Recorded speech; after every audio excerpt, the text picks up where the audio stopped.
Hey, Randy Joe here, and welcome back to Folk February. In fact, the last video in the Folk February series, where I'm going to be listening to a different folk album every day throughout the month of February. Now, this might be released in March, early March, since we're recording this literally the last day of February. Thank God for leap years, because we would not have made it.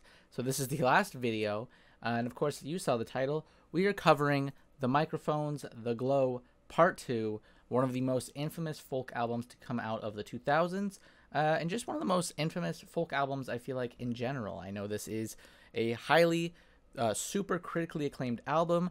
I am familiar with Mount Eerie, the lead singer of this band's other work, and yeah, I'm very excited to hear this because I've heard it's quite a depressing listen, and I want something kind of dark and depressive at the end of the month, because next month, it shouldn't be as depressing.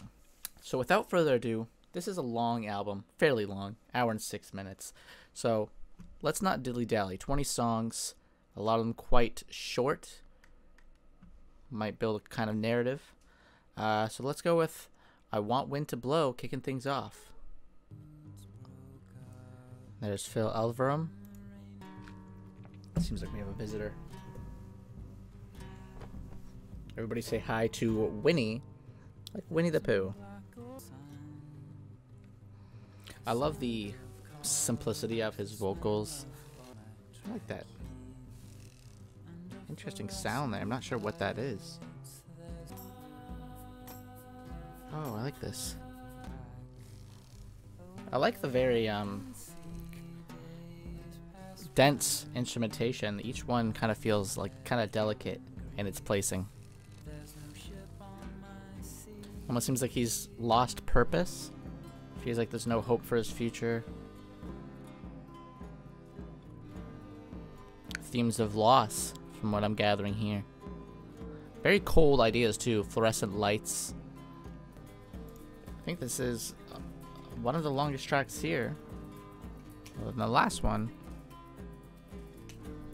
Expecting a big finish, considering how long the last one is there.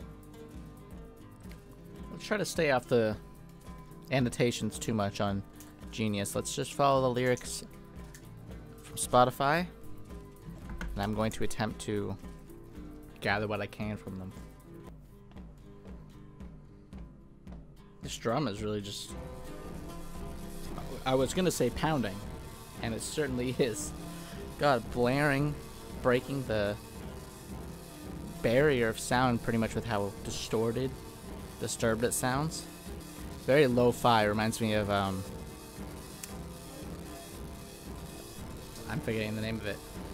In the Airplane Over the Sea, which I used to have up here earlier this month, I think, but I took it down. Not sure why, considering it is my favorite folk album. A bit of a basic pick, I'm aware, but what are you gonna do? Great track. Really liked its distorted ending, going right into the Glow Part 2. I did not expect distorted guitars on this really gnarly intro. Insane intro. Interesting that it's in quotes. If themes of loss are prevalent on this, I wonder what that first passage means. What is this disturbed piano coming in here? I feel like we're entering a battlefield. Very desolate, bleak atmosphere this element here is. God, the instrumentation reminds me a lot of In the Airplane Over the Sea. Is it themes of suicide or losing someone because he faced death, and now he's to suffer with the living world? Perhaps he attempted suicide and survived, and there's still that suffering. I love the very raw, out-of-tune vocals, like almost like intentionally showing passion through the rawness and almost unclean sense of it. Again, I can't help but feel like this is very Neutral Milk Hotel inspired.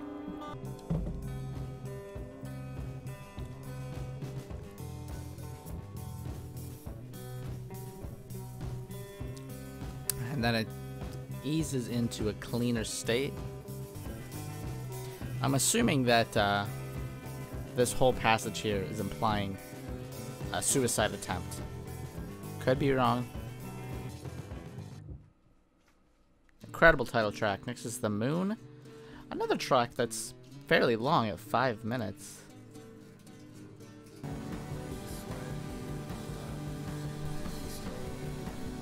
Hard to hear him. I would imagine intentionally so. I like those horns coming in. I think implying... I think the silence of his vocals, the very quietness of his vocals underneath this instrumentation that's very dense and explosive. You know, like these are things he wants to say, perhaps, that are being overwhelmed by reality, by the fact that maybe she won't listen to him. I'm not too sure. This seems like he is, you know, calling out to this love interest, and she maybe isn't listening to it. This, going back to feel alone by himself, again, implying that he's really embracing and sinking into this lonely, depressive state. Maybe these memories are like kind of like the instrumental. They are crowding his mind. This going back to a memory has not brought him the happiness he was hoping for. It's just only sinking him further in this depression because he can't move on. I'm really enjoying this concept, this, you know, sinking depression from a relationship. Something that we can all relate to. Nice track. Very overblown. If it wasn't for the lyrics here, I would have no idea probably what's being said. So it's nice to accompany those, but I liked it. I thought that was... that lo-fi explosiveness, again, reminds me very much of Neutral Milk Hotel. Headless Horseman is this one here. I like that soft fuzz in the background, really adding to that lo-fi element of the record.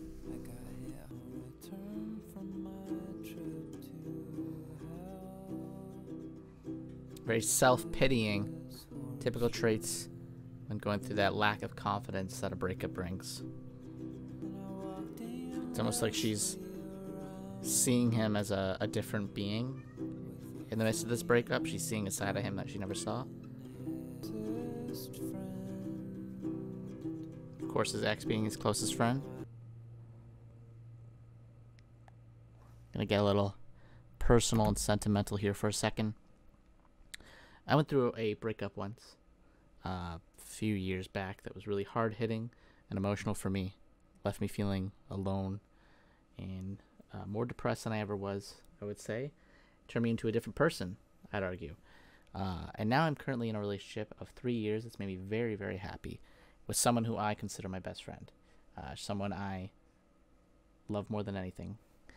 And I do see her as a close friend. I see her as my bestest friend, even more than this guy. And I can't imagine the pain of losing someone you're that close to, because even my last relationship was not as serious, I would say, as the one I'm in now. And so applying the closest friend thing, can't imagine how hard that'd be, is what I'm saying. Putting myself in that mindset now, and it is not one I would want to live. Great track, though. Loved it. Fantastic track. I'm gonna give that one a like. Might be my favorite so far. One of my favorites. I like the strict back approach. My roots are strong and deep as this one, and right off the bat, the wavering tone is very unconventional. It's like shifting around. It's very lo-fi. Oh, very distorted piano there. The production on this album, very intentionally rough. Not just due to limitations, but I think due to intentional artistic merit. God, I love this one. I'm a sucker for production that is intentionally mutilated. Very poetic nature of this track. Him reaching out to her and being, again, rejected. She's too far, she's distant. Instrumental. Minute and 38. Very cold and desolate tone that this album brings, especially this track. I like this one. Gentle, it's simple. Certainly builds on the theme, and it's not so long that it's overstaying its welcome. Oh, I love this shimmery instrumental. It's like a cascading wave. Good instrumental. I mean, short, sweet, to the point. Really got warm in that second half. Next we got the mansion. I really like the way this track is opening up with a, like, you can hear the movements from Phil. You can hear different sounds, kind of adds to that lo-fi, almost home-produced tone. Very atmospheric start so far. Really sinking into that depression. Lots of uses of the word no, I think implying a sense of pessimism and negativity. That kind of thinking only brings you down deeper. Maybe this mansion implies the emptiness that he's feeling within. Like this large, kind of empty structure within him. No crack of dawn, implying there's no sense of growth in him. No turnaround in his depression. Notice that hum that kind of comes in and out of the mix so far. Feels very distant. Here's Something. What's the name of this one? Another short one. I believe it's instrumental as well. Very steady building strings. Kind of creeping up. Almost like a soundtrack to a good tense drama. There's that hum again. That it almost sounds like a boat or a train. And there it is. A slow plodding instrumental. What does that represent? What does that sound we keep hearing represent? I don't know, but I like the way it's building an atmosphere. It's a nice recurring motif. Here's Something 1.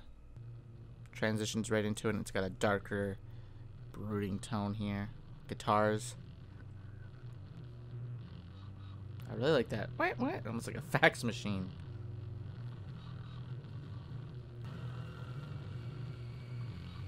God, this feels really disturbing and tortured.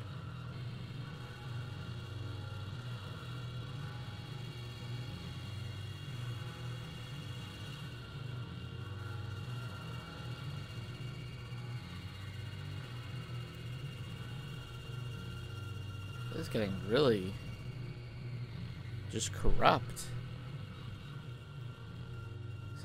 Maybe implying a rage within him. And there's that horn again in the distance. Lots of silence in this album, which I really like its placement so far. We have I'll Not Contain You, the name of this one. Vocals are back after a few instrumentals.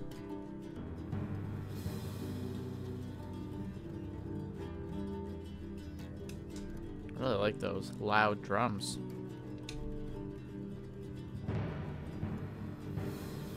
Like a gong or something. Those different, vocals may be implying that this is something he's repeated time and time again. He's trying not to keep her, I guess. Okay. I like that one. It's short, it's brief. Those gong effects, really nice. Kind of built a momentum. We got the Gleam Part 2. Right off the bat, I like this just punchy delivery. You can hear the distortion, too, in it. Very brooding instrumental. It's like our protagonist keeps shifting between these soft, heartfelt passages into like a rage-induced mindset, maybe. Not sure what the implication is of that one. I did like the instrumental. Next we got Map.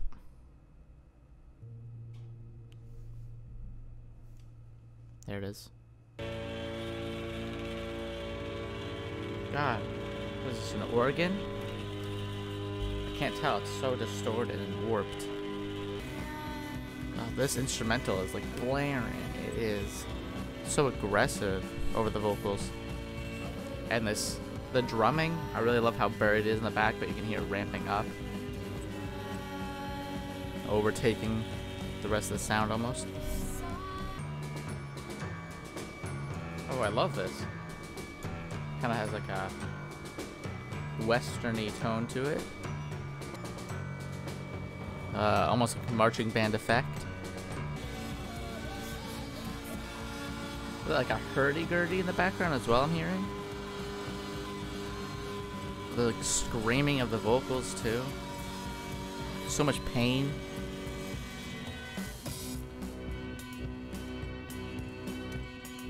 Oh. Again, dropping into a more clean production, but not quite the cleanest still. It's very rough, but those drums are certainly cleaner. Again, a very carefully produced album. I love that one. Really developed in a way that I did not expect. Lots of shifts as well and instrumental. Really love the way it played with clarity within the production. Again, can't pinpoint the lyrics. I really love the overall atmosphere and instrumental of this album. Phil's vocals are always so full of melancholic depression within them. He sings so matter-of-factly. Maybe her being in the air implies she's almost like all around him still. Like she has literally left him in the sense that maybe she boarded a plane, but she's also surrounding him still through things he experiences and feels. He still feels her presence even with her not being there with him. Next is this I Want to Be Cold. Kicks off with a blaring, berating, abrasive, noisy instrumental. He just wants to die in this track. That depressive, suicidal ideation is overbearing here. The very, like, the nature of the track, clearly, he wants to die. He doesn't want to deal with the pain he's been dealing with, this heartbreak, and this, you know, blaring, extremely noisy, noise rock infused instrumental, I think speaks to the kind of overwhelming sense that you feel during a breakup, where you feel surrounded by your own overcrowded thoughts. You can't escape it. And I think that sort of instrumental really reinforces that idea, because it certainly overwhelms you in the same way a breakup does. Hope your flames don't grow. I think he doesn't want her to, I guess, excel. This is that sense of almost jealousy or envy. Doesn't like the idea of her flourishing without him. I Am Bored. It's this one, 1 minute and 36. A lot of short tracks, right? Direct. Oh. Very artsy intro. Maybe he's reaching out to her throughout this one and she's not reciprocating. This blaring, screeching guitars. Maybe implying the pain he feels from her not reaching back out to him, reciprocating. Now we both know what we have to do. Maybe that's the breakup. They know they have to end things.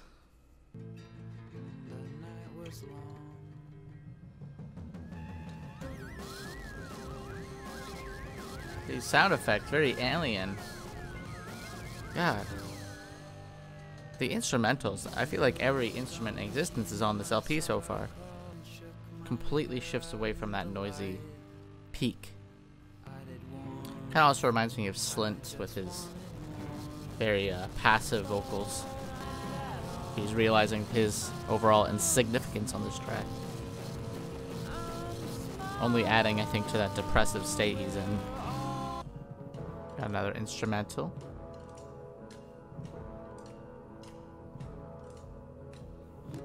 These instrumentals do a great job at only adding to the atmosphere of the album. Really strong songwriting on this LP. I gotta say, I can't help but compare this to A Crow Looked at Me by Mount Eerie. Again, Phil Elverum is the lead singer of Mount Eerie and the Microphones, keep in mind. I can't but compare to that because Phil's songwriting on here is a lot more metaphorical and uses analogies and such, whereas on A Crow Looked at Me, it's much more blunt and in your face and not as metaphorical. And there certainly are some metaphors, but he goes more for a visceral, direct approach on that one, given its themes of death and the overwhelming sense of looming death.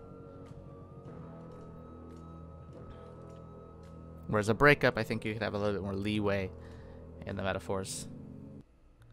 I did like that one. There's that sound again. Really, it certainly sets a trademark to the album. Here's I Felt Your Shape. Again, I kind of like that air track. I think feeling her there even when she's not. Maybe he's laying in bed feeling her there even though she's not. Maybe he woke up from a sleep and she's there still in his mind. I like that one. It's simple. It's sweet.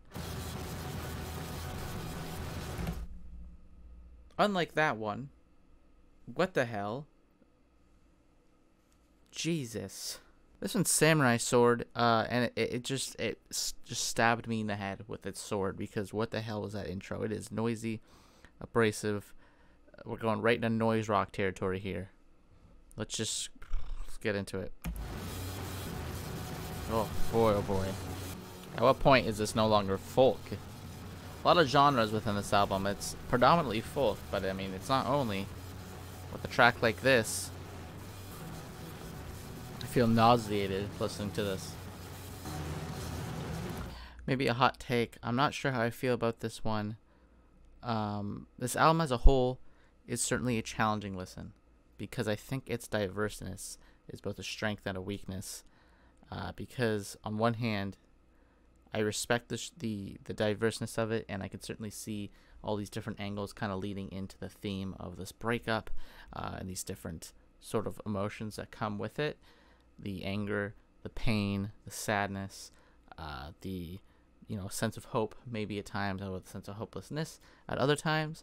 But at the same time, listening to it in one sitting, certainly like Whiplash, it changes up tone so much that it's not something that I feel like you could listen to too much before, without getting fatigued in some sense. I think it's the first time he's mentioned himself so far on the LP by name. Right back to that silence that looms over the album, and there's that horn again. I do think the choice in using silence so heavily throughout the album is a good indicator of the depression that Phil's feeling from this breakup. Kind of sitting alone with his thoughts and feeling like that desolation. That was probably the most challenging listen so far. I'm not sure how I feel about Samurai Sword. Does he want to kill her in this track? I'm not sure. Maybe he wants to just kill the idea of her. But going into the next and final track here, we've got My Warm Blood. Quick, fast-paced tone. Maybe this will end with a optimistic vision. Maybe this won't be optimistic. So far it's feeling very, just as lonely as ever. Okay, so the track ended. There's a distant vocals, a warbly, almost vinyl effect. So it's just silence right now, which feels nice after this daunting listen. But where will it go? About 3 minutes in. The final line here, my red blood is warm still. Is this implying suicide? Killed himself in the end of this album? You can hear what sounds like other passages from other songs maybe, or ideas he's working on. I'm not sure. I think the implication is he is bleeding out or dead or 5 minutes in. Seems like closes out with this silence that teases at songs past from the album. I think as he's bleeding out, he's almost like thinking back on the heartbreak. There's his heartbeat, closing it out. And there it is. So even though it was a 10-minute track, really only 2 minutes of that was him singing and him performing, and the rest of the, I guess we'll put music in quotes there, depending how you view things, was him, I think, dying, is what I think the implication is. Which, if that's the case, way to end the month with the most depressing album I could pick. Because I thought there'd be hope at the end of this album.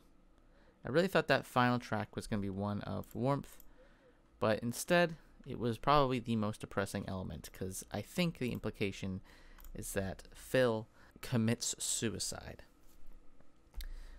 because of the pain of this breakup. All progress undone, that seems to be hinted at throughout the album. But that pretty much does it for it. The Glow Part 2, 1 hour and 6 minutes, a great listen, but very dense. One that is going to take more listens and more thoughts over time, because boy oh boy, that was a heavy listen, very diverse listen, instrumentally and lyrically. A lot to delve into, and the way it shifts between these soft acoustic folk-like tones to very abrasive in-your-face noise rock, like on the second to last track here, Samurai Sword. It's certainly trying to do a lot in its 1 hour runtime. Kind of post-rock in a way. Feels like kind of Slint inspired, especially in the vocal department, where he is almost whispering on some of these tracks over very slow building instrumentals. But a great album, and one that I will surely gain more from as time goes on. But that pretty much does it for Folk February. If you watched even just one folk video this month, I thank you. This series is for the folk fans and just for people who might be interested in the folk genre. But that closes out Folk February. We did 10 videos. My goal is to aim for 10 videos per month within each genre. Could do more depending how I'm feeling, but 10 would be a good amount to reach every month, just to give a nice little taste of every genre. And even though this will probably be uploaded March 1st, I did record this February 29th, so we're still counting it as Folk February. As always, if you like this video, please hit like and subscribe. And my name is Randy Joe. I'm signing off.